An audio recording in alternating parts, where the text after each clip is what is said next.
Imagine being the only sane person in an asylum hurtling through space. My friends have turned into living batteries for alien parasites. Force fields are crushing bones, and the captain is laughing while gouging out his own eyes. I am not a savior anymore. I am an executioner. And I am heading to the reactor core to short-circuit this living hell. The smell hit Ren Kim first, machine oil and cold steel, phantom scents from a ship 6 months dead. He stood in the lower hold laboratory, adjusting a gravimeter's calibration dial. The explorer he deboarded on Earth, titanium and carbon composites, powered by fusion cores, had died on Eidolon 7. The crew burned their fuel to save a living planet. In gratitude, Eidolon rebuilt their vessel. Metal sprouted biomass. The hull became chitin. The reactor grew a heartbeat. If Eidolon gave the ship a body, Nexus Prima gave it a soul. Sidney Graves had uploaded an extinct civilization into the Explorer's neural network. Billions of ancient consciousnesses now lived in the walls. The vessel glowed gold, holding immortal passengers who sang through dimensions humans could not perceive. The crew called it the Golden Ark. Kim called it a prison ship crewed by the dead. He checked the crew status monitors. Captain Vance's readings were deep in the golden zone, complete neural merger with the ship's collective mind. Engineer Volkov's signature blazed brighter, consciousness stretched across the heart chamber. Sidney barely registered as an individual, her mind diffused through the vessel's pathways like ink in water. For them, this flight was a symphony of unity. Kim was immune. The genetic quirk ran in Belt families, telepathic influence slid off his mind like water off basalt. Where the crew heard divine music, he heard only an itching hum at the base of his skull. He reached for noise-canceling headphones, pulling them over his ears. Better. The gravimeter readings were wrong. Had been for 3 days. Localized gravity fluctuations in a pattern he'd seen during the collapse of Ceres Station. Tectonic stress. Pressure building in fault lines invisible to the naked eye. Space did not have fault lines. Except it did now. The explorer shook. The impact threw him into the equipment rack. Vials shattered. His shoulder hit metal, headphones flew off, and the psychic hum roared back. But it was nothing compared to the sound through the hull. Kim had spent 30 years reading seismic data. He knew rock language. The grammar of planetary stress. This was a tectonic plate cracking under colossal pressure. The emergency alarm did not sound like a siren. It sounded like a massive animal screaming. Kim froze in the corridor. The walls around him, smooth, warm, alive, began to shimmer. The golden bio hull flickered like a failing hologram. Through the magnificent flesh of the ship, black began to bleed. Kim pressed his palm against the nearest wall. Hot, slick, pulsing. But beneath his fingers, something cold. The golden flesh turned translucent, and through it, Kim saw metal. Rusted. Pitted. Dead. The explorer. Their explorer. But the corpse version. The skeletal future. The ship as it would be after years of death and drift. The overlay sharpened. Kim could see both realities at once, the living paradise and the rusted hell trying to materialize. Two versions of the same ship, occupying the same coordinates, fighting for dominance. The harmonious singing in Kim's skull fractured. The ancients' voices, billions of them, broke into atonal digital screaming. They were terrified. They perceived this as the return of the great cold, frozen death from which Sidney had saved them. 1,000,000 years of isolation. They would not go back. The corridor spasmed. Soft walls hardened. Sharp crystal protrusions erupted from the floor. The ship was armoring itself, turning its interior into an impenetrable shell. No, Kim said. Making it worse. The ship did not hear him. Ahead, A repair drone hovered over a glowing crack in the floor plating. The symbiote-class unit's manipulators pulled the wound's edges together, trying to restore the floor to its ideal golden form. The drone was ignoring a critical detail: the corridor's geometry was no longer Euclidean. Reality had curved. Trying to force the plating back was like trying to flatten a sphere. Kim moved closer, pulling his data slate. Override code Alpha 79. Authorization Kim, Ren. The drone paused. Then it screamed, not sound, but psychic presence compressed into a weapon. The slate exploded. He staggered backward, head flooding with imagery. Kim the threat. Kim the destroyer. Golden light erupted around the drone. A force field snapped into existence. Kim had time to think, that's new technology, before the field hit him. The impact threw him into the hardened wall. Air left his lungs. Vision whited out. He tasted copper. When he could breathe again, he watched the drone continue its work. The manipulators strained. The crack's edges ground together. The floor plating screamed. Reality pressed down. Kim saw space compress around the repair unit. The drone's frame crumpled. Manipulators bent backward. Sensor cluster shattered. The drone flattened. In less than a second, compressed into a disk no thicker than Kim's thumb. A metal pancake, rivets and circuits pressed into a single fused layer. Kim pushed himself upright. Rigidity meant death. Resistance to change meant annihilation. His gaze shifted to the ceiling. A steam pipe trembled, vibrating with the anomaly's frequency. A bracket failed. The pipe burst, venting superheated steam, then sagged at an ugly angle. The steam dissipated. The broken pipe froze in its distorted position. And the space around it stopped trembling. Kim stepped closer. The broken pipe's silhouette perfectly matched the rusted infrastructure visible through the translucent walls. The ghost ship's geometry. The pipe had accepted its future form, and chaos had retreated. They were inside a time loop, present and future occupying the same space.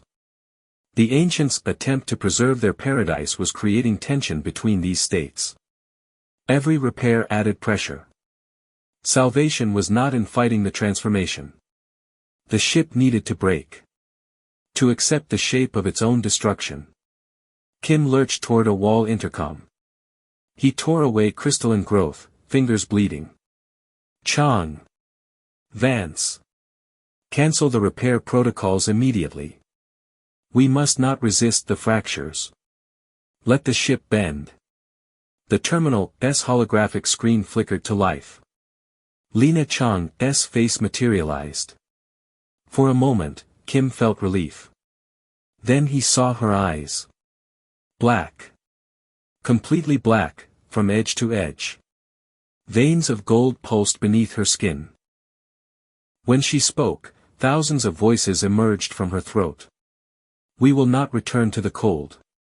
The chorus made Kim's teeth ache. Made his bones vibrate. We have activated Protocol Eternity, Chang continued. We will merge into a single monolith. We will stop time. We will remain. Lena, listen, we remember the silence.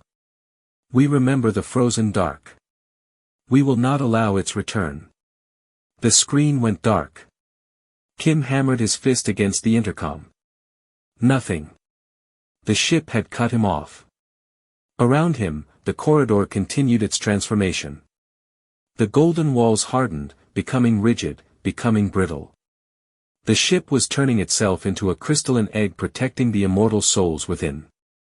Building the pressure that would tear them all apart. Kim pulled his geological hammer from his belt. The tool was old, scarred, handle wrapped in tape. He carried it through 17 first contact missions. Now he would use it to break a ship. He would shatter the walls. Sabotage the repairs. Destroy the symmetry. forced the explorer to accept its crooked, damaged, future form. Alone, against a crew of possessed saints and repair systems controlled by terrified ghosts. The ship shook again. Harder. Through the translucent walls, Kim saw the ghost ship's skeleton grow more solid. Time was running out. Kim started walking. Toward engineering. Toward the heart chamber. Toward Volkov. If he was going to save this ship by breaking it, he needed to start at its beating center. He needed to kill the heart. The corridor ahead was dark, illuminated only by pulsing golden veins. Kim's magnetic boots clanged with each step. Behind him, walls closed, sealing the path. Kim was the infection now. The only healthy cell in a body consumed by fever. He tightened his grip on the hammer and walked into the gold-lit dark. Gravity died 3 meters into the stairwell. Kim's magnetic boots clanged on steps until the deck plates decided up was sideways.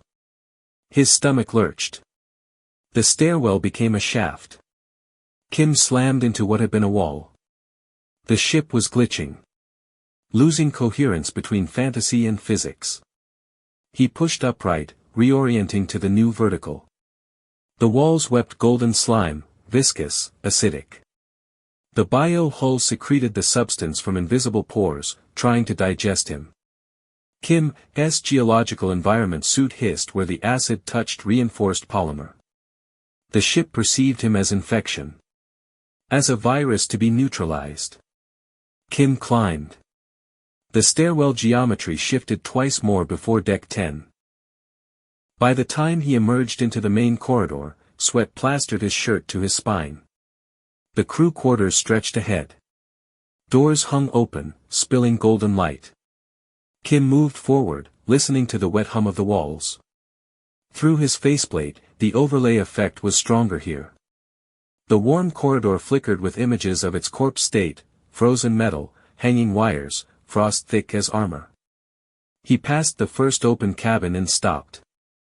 Science Officer Chen lay on her bunk, eyes open, unseeing. Golden threads emerged from the walls, penetrating her neural interface ports, connecting directly to her spine.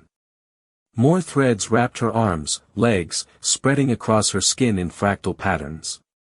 Chen's chest rose and fell. Breathing. Alive.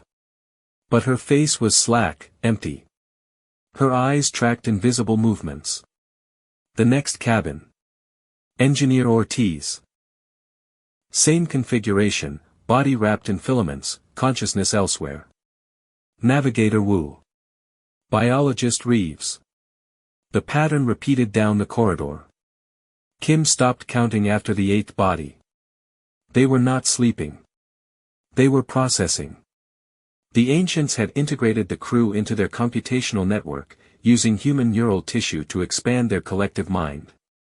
Every brain was a processor, burning through glucose and oxygen to calculate escape vectors. The crew had become living batteries, expendable hardware. Kim wondered how long they'd last. Hours? Days? The human brain was not designed for sustained parallel computation. He forced himself forward. Graves and Sydney were somewhere ahead. The corridor dead ended at a massive hermetic door. The greenhouse entrance on deck 8. Reinforced frame, warning placards, emergency protocol stenciled in faded paint. The door was buried under crystallized biomass. 30 centimeters thick, smooth and glassy, pulsing with internal light. Through the viewing window, Kim saw green. He pressed his faceplate against the transparisteel. The greenhouse had exploded with growth. What had been neat xenobotanical specimens was now jungle. Massive ferns pressed against the observation dome. Vines thick as Kim's torso spiraled up support columns. Flowers the size of dinner plates phosphoresced, eliminating shadows. Movement in the foliage. Elijah Graves, moving between plants with a gardener's precision. The biologist touched leaves, examined bark, his expression serene. Sydney Graves sat in a cleared space beneath glowing blossoms. Cross-legged. Eyes closed. Peaceful. Neither looked trapped. They looked content. Kim's chest tightened. The ancients had built them paradise, a hermetically sealed Eden where life bloomed eternally. The perfect prison. He could not reach them through the door. The biomass was too thick. Kim needed another way. His gaze found a technical access hatch for the atmospheric circulation system. The grate was overgrown, but underneath, metal. Bolts. Physics he could trust. Kim pulled his plasma cutter. The cutting flame hissed to life. He applied it to the first bolt. Metal glowed red, orange, white. The bolt melted. 3 more bolts. 5 minutes. The grate crashed down. Beyond was a shaft barely wide enough for his suited bulk. Kim crawled inside. The shaft walls were warm. Alive. The metal had been colonized by something organic. The air smelled wrong through his filters. Overripe fruit. Wet earth. Decomposition masked by floral perfume. The shaft pulsated. Like breathing. Kim crawled forward. 20 meters. 30. The shaft angled down, and gravity reasserted itself. Kim slid the last meters until the shaft terminated in a drop. He let go. The fall was short, but he landed hard on soil instead of deck plating. Real soil, thick and loamy. Kim's boots sank to the ankles. Around him, the jungle breathed. The atmosphere was soup. Oxygen-rich, supersaturated with moisture and spores. Visibility ended 3 meters away. The plants phosphoresced, their light diffusing until the entire space glowed. Kim took a step. The vines moved. Not from wind. With purpose. Stems uncurling, leaves rotating to track his position. The nearest vine, thick, muscular, covered in thorns, slithered toward his leg. Kim drew his machete and severed it. The vine thrashed, spilling sap. More vines converged, wrapping his calves, knees, trying to root him in place. He cut repeatedly. The machete's diamond edge was sharp, but there were too many vines. Kim activated his boots' magnetic pulse. The field disrupted the vines' cellular cohesion. They recoiled, stems blackening. He pushed forward, slashing through the flora. Graves. Elijah. The biologist turned. Graves stood 20 meters away, surrounded by ferns. He held a surgical laser scalpel, carefully trimming branches. His lab coat was filthy. His brown eyes were unfocused. When he smiled, thousands of voices smiled through him. "Run," Graves said gently. "You should not be here. This place is sacred. The ship is breaking apart. We have to evacuate." Graves shook his head slowly. "We are safe. Life is eternal here. We will not let the cold penetrate." "Elijah, listen, you represent entropy, Ren. Destruction." Graves raised the scalpel. "We cannot allow you to harm the garden." Kim saw Sydney beyond her father, still meditating, oblivious. He started toward her. Graves moved. The 60-year-old biologist moved with fluid, optimized speed. He covered the distance in 3 strides and slashed. Kim twisted. The laser scored his shoulder plating. The polymer bubbled. Another centimeter would have reached flesh. "Elijah, stop." Graves pressed the attack, forcing Kim backward, the scalpel darting for weak points, neck seals, joints, faceplate. Every movement was precise, calculated. Kim blocked with his forearm, the laser burning a line across his gauntlet. He grabbed Graves' wrist and twisted. Graves drove his knee into Kim's abdomen. The suit's padding absorbed the impact, but the force broke Kim's grip. They separated, circling. Behind Graves, Kim could see the observation dome. Could see the steel support beams anchoring the transparasteel panels. The beams were bending. Kim's engineering training read the stress patterns instantly. The dome was bowing outward, pushed by excessive internal pressure. The ancients had overcompensated for the external vacuum, creating an overpressurized bubble. They turned the greenhouse into a bomb. Look at the beams. The dome's going to rupture. The shield will protect us, Graves said serenely. We are wrapped in warmth. Kim saw the golden shimmer above them. A force field, holding the atmosphere, compensating for the structural failure. But physics did not negotiate. The beams were past their tolerance. When they failed, the entire compartment would tear away from the hull, venting into space. Kim could not convince Graves. The biologist's logic was buried under ancient programming. There was only one option. Kim's gaze found the force field generator, a crystalline structure near the dome's center. The crystal pulsed with golden light. He pulled the monkey wrench from his belt. Heavy. Solid. 40 centimeters of hardened steel. Do not, Graves whispered. Please.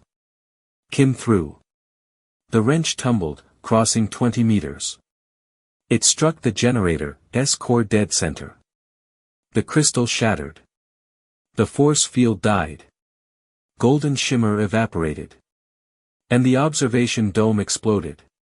Transparasteel webbed with cracks, held for one heartbeat, then burst outward in fragments. Vacuum rushed in with a sound like the universe screaming. The jungle died instantly, flowers froze and shattered, water boiled from leaves, green turned gray turned black in 3 seconds. Kim's magnetic boots locked. He grabbed Graves with one hand, Sydney with the other, pulling them down as debris whirled overhead. Emergency shutters slammed down, sealing the compartment. The screaming stopped. Kim dragged 2 unconscious bodies toward the airlock. The greenhouse was a tomb now, dead vegetation coating every surface, frozen and brittle. The airlock cycled. Atmosphere returned. Kim lowered Graves and Sydney to the deck, checking their vitals. Alive. Both alive. Graves opened his eyes first. Looked at Kim. Then at the viewing port showing the ruined greenhouse. The biologist wept. Sydney stirred, violet eyes opening slowly. She looked at Kim, and recognition flickered across her face. Real recognition. Kim started to remove his helmet, relief flooding through him. Then Sydney spoke. You did not drive them out, Ren. Her voice was small, terrified. They got cold, so they went deeper. Kim froze. They went down, Sydney whispered. Into the heart. Understanding hit like a fist. By destroying the garden, he had not expelled the ancients.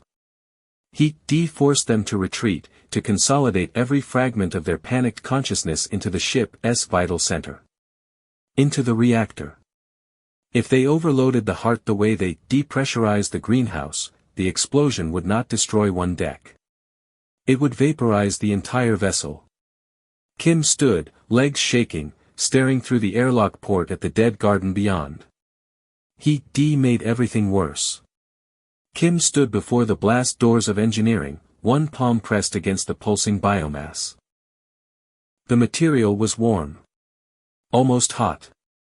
But the cold in his chest had nothing to do with temperature.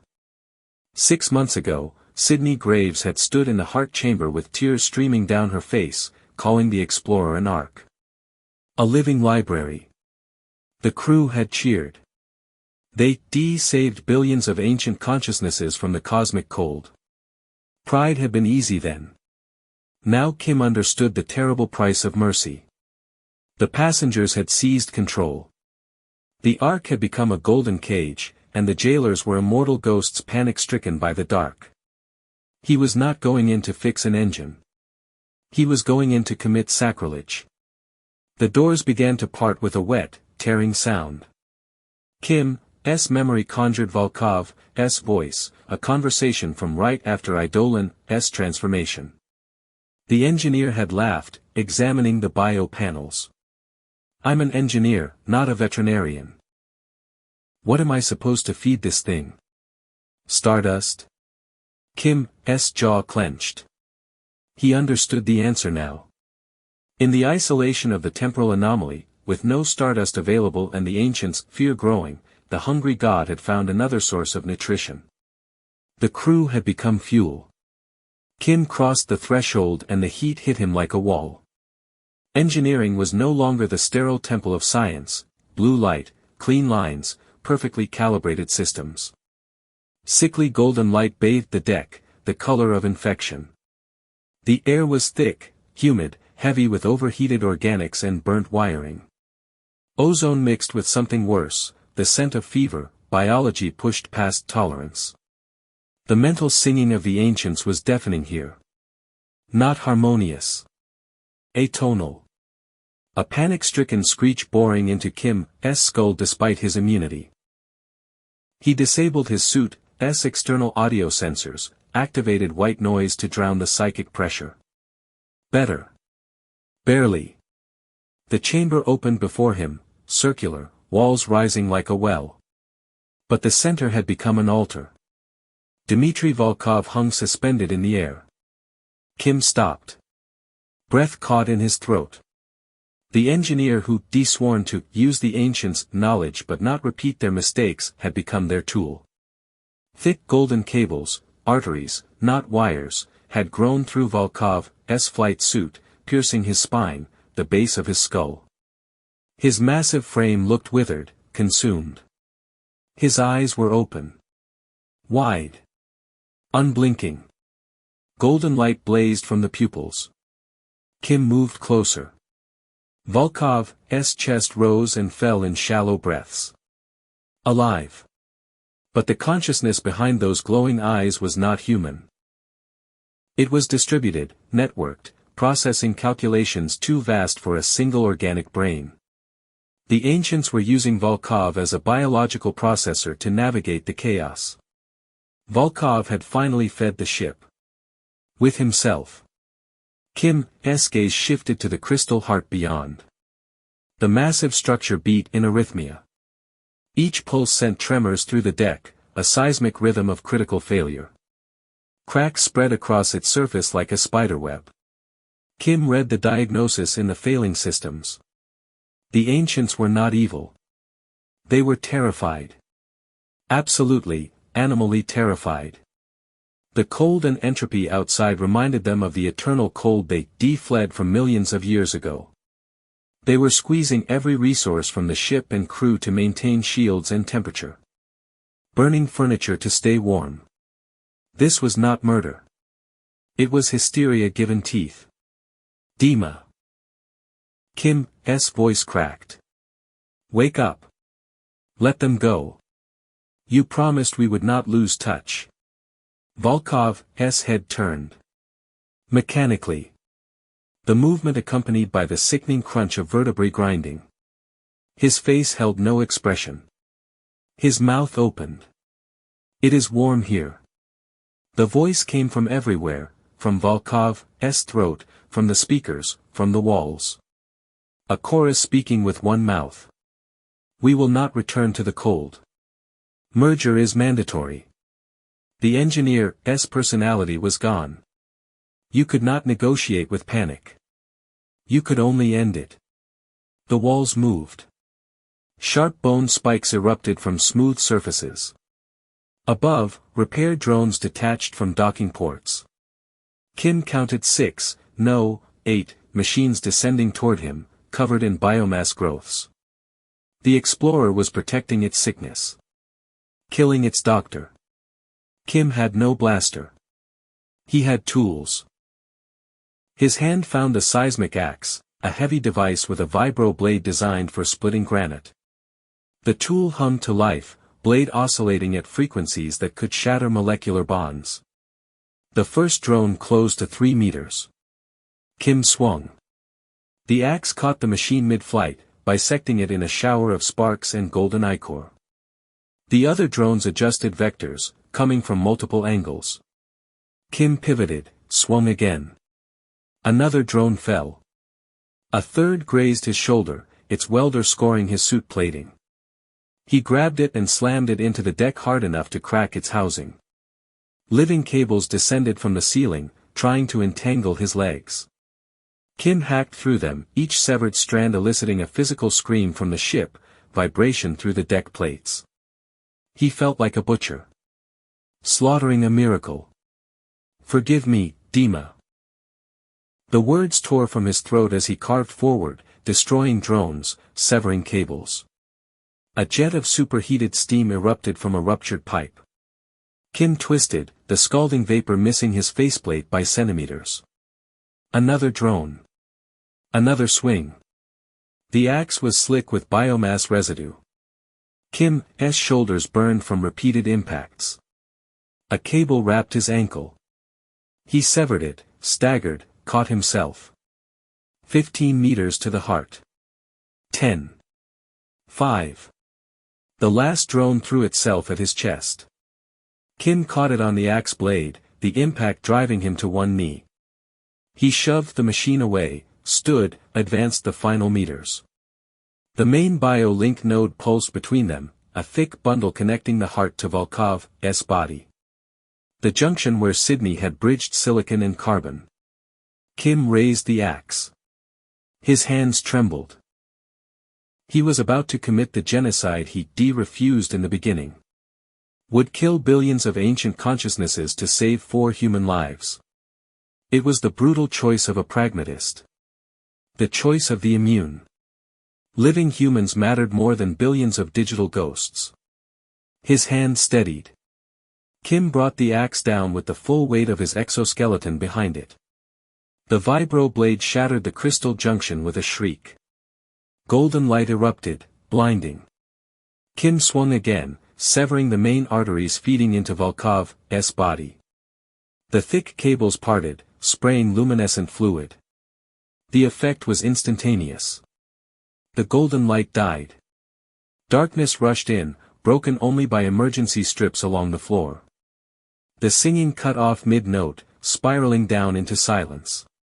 Dmitry Volkov fell. The cables released him, and his frame crashed to the deck like a puppet with cut strings. Kim dropped the axe and lunged forward, catching his friend's head before it struck metal. Volkov's eyes were closed, the golden glow extinguished. Around them, the ship died. The biomass on the walls turned gray, desiccated, began crumbling to ash. The heart beat one final time, weak, stuttering, and stopped.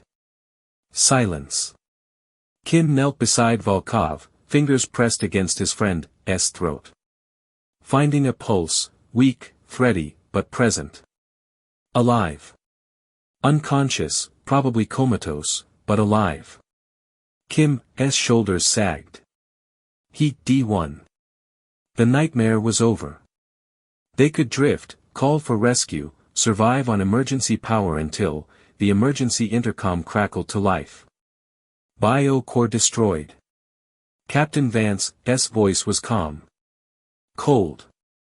Commanding. Switching to inertial thrust. We will preserve memory, even if we lose our bodies. Jump in 30 seconds. Kim's blood froze. No. Alex, do not. Gravity shifted. Not gradually. Violently. The attraction vector rotated 90 degrees in an instant, slamming forward toward the bow. Kim was airborne, thrown across the entire compartment. His back hit the forward bulkhead with bone-jarring force.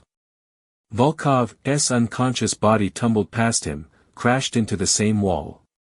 Kim gasped for air, ribs screaming. He understood. Vance was using the ship's death as an impulse. The severing of the bio-core, the collapse of the living heart, Vance perceived it as liberation. He was channeling residual energy into the hyperdrive. But without the heart's stabilization, without energy shields, without bio-neural navigation, the jump would be catastrophic. Their bodies would be destroyed by dimensional stress. And their consciousnesses, trapped in the ship's dying neural pathways, would be stuck between realities. Suspended. Frozen. Kim stared at Volkov's crumpled form beside him. He killed God. And in doing so, he turned the Ark into a tomb. Created the very ghost ship he seen at the beginning. The rusted, frozen hell their future selves inhabited. The circle was closing. Kim had done this. With his own hands. He destroyed the reactor, murdered the garden, and now killed the heart. Every action meant to save them had pushed them one step closer to becoming the ghost. The ship groaned. A deep, tectonic sound of stressed metal and dying systems. Through the bulkhead, Kim heard the hyperdrive capacitors charging. A rising whine building toward critical. 30 seconds, Vance had said. Kim pressed his palm against the cold deck. 20 seconds. He made everything worse. Kim crashed through the bridge doors as gravity tried to tear him apart. The inertial acceleration shoved him forward, boots scraping across deck plates as he fought for balance. His geological suit was crusted with dried golden ichor, the ship's blood, turned to ash on contact with air. Every step was agony. Ribs cracked, possibly broken. Burns across his shoulders where the steam had found gaps in his armor. The bridge was dying. The walls, once pulsating with golden biomass, were turning gray, desiccating, crumbling to powder. Kim watched the transformation spread like frost across glass, the living tissue becoming dead meat in seconds. But the throne at the bridge's center was still alive. Captain Alex Vance sat enthroned, elevated above the deck on an organic pedestal. Thick fiber optic cables descended from the ceiling into his skull. The neuroneedles had burrowed deep, connecting directly to his visual cortex, his motor functions, his consciousness. Vance's eyes were open. White. Rolled back. His lips moved, mouthing coordinates in a language humans had never spoken. Lena Chang stood between Kim and the throne. The XO's service pistol was steady in her hands, aimed at Kim's chest. Tears streaked her face, cutting through the golden residue on her cheeks. Her uniform was still perfect, pressed, aligned, regulation. Even now. Even at the end. Run, please. Chang's voice was steady despite the tears. He's trying to save us. He's trying to kill us, Lena. No.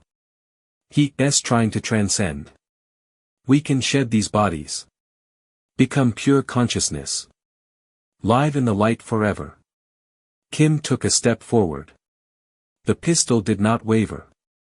There is no light, Kim said. Only the cold. Behind Chang, the throne's bioluminescence pulsed. Vance's fingers twitched, inputting the final calculations. The hyperdrive capacitors were charging, Kim could hear them through the bulkheads, a rising whine building toward critical mass. 20 seconds. Maybe 15. Kim's mind raced through the logic. The Explorer had become too powerful. The Golden Ark, invulnerable and perfect, had been an evolutionary dead end. The crew's individuality dissolving into a meaningless collective. The universe had shown them the ghost ship, their broken future, as a solution. To survive the collision, the Ark had to become the ghost. Stripped of its heart. Its light. Its speed. Only by becoming powerless could they earn salvation. Kim understood. Finally. Completely. We go toward the light. Vance's voice filled the bridge, not from his throat, but from every speaker, every surface. A chorus of thousands. Flesh is an anchor. We shall jettison it. The engines howled. Chemical thrusters burning the last fuel reserves. The weakened hull groaned under the stress. Through the observation ports, the ghost ship was materializing, becoming solid, ready to consume them. Alex. Kim shouted. You staring into the abyss. There is no light, only eternal cold. Stop, Chang said. Do not move. Kim moved. His hand dove into the utility pouch on his belt. Chang's finger tightened on the trigger. The plasma pistol spat fire, the shot scorched the deck centimeters from Kim's boot, melting composite into slag. Kim's fingers closed around the cryogenic charge. The capsule was small, cylindrical, marked with hazard warnings. Liquid helium.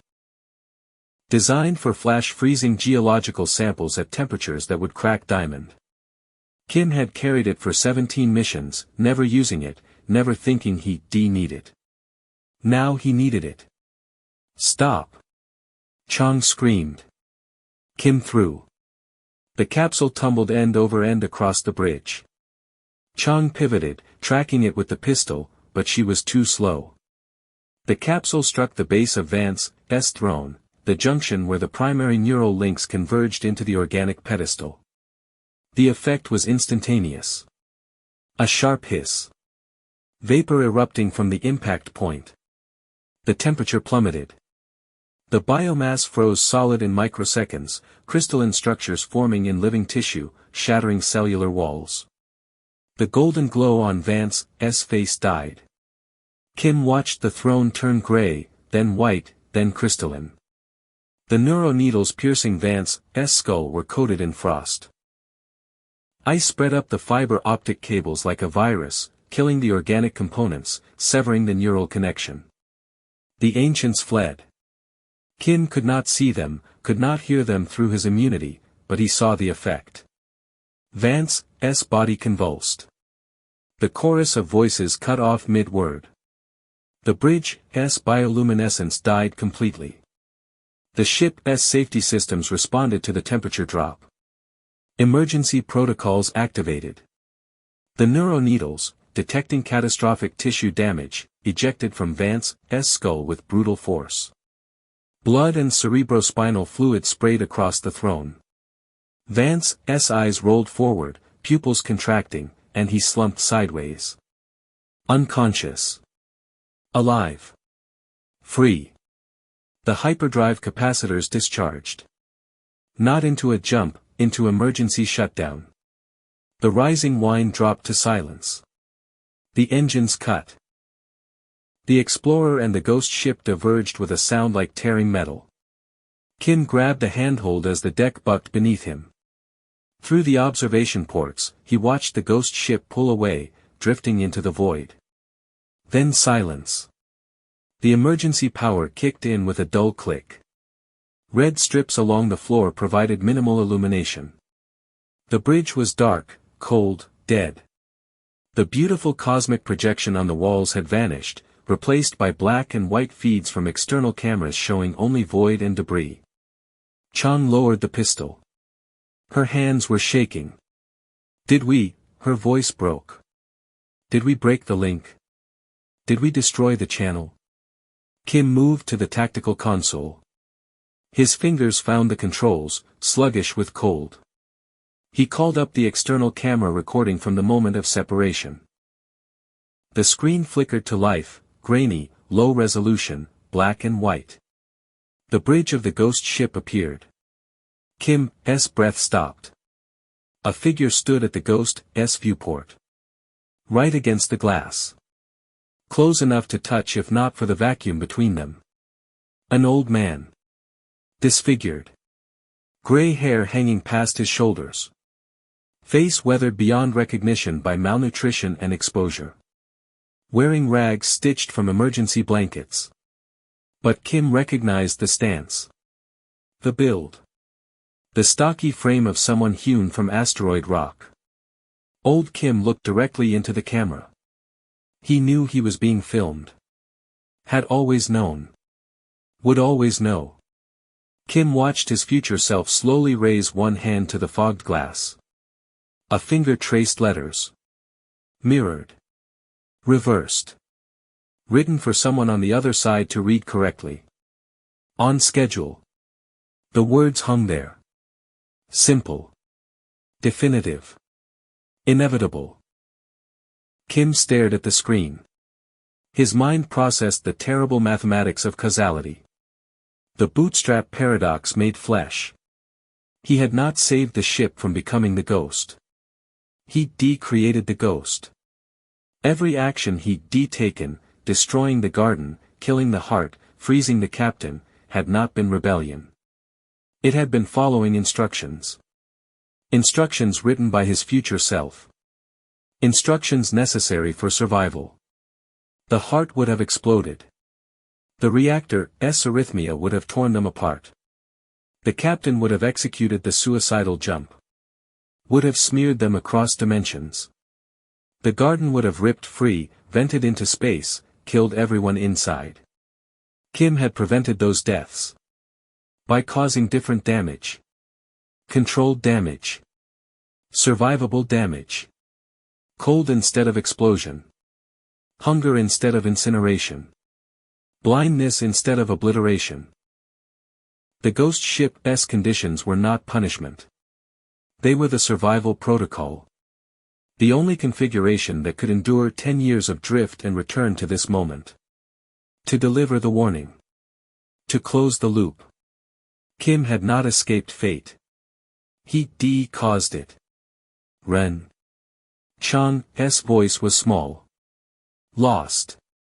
Kim turned from the screen.